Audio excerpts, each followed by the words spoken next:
February 11ರಿಂದ ಹಾಲು ಉತ್ಪಾದಿಸುವ ರೈತರಿಗೆ ಲೀಟರ್ಗೆ ₹2 ಹೆಚ್ಚಳವಾಗಿ ಪ್ರೋತ್ಸಾಹ ಧನವನ್ನು ನೀಡಲಾಗುವುದು ಎಂದು ತುಮುಲ್ ಅಧ್ಯಕ್ಷ ಎಚ್.ಪಿ. ವೆಂಕಟೇಶ್ ಘೋಷಿಸಿದ್ದಾರೆ.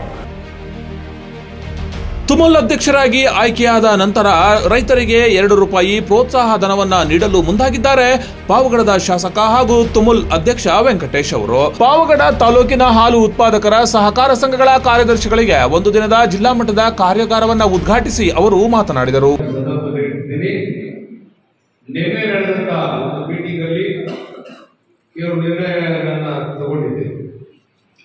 ಯಾಕಂದ್ರೆ ಈಗ ಹಾಲು ಸಂಗ್ರಹ ಕಮ್ಮಿ ಆಗ್ತಾ ಇದೆ.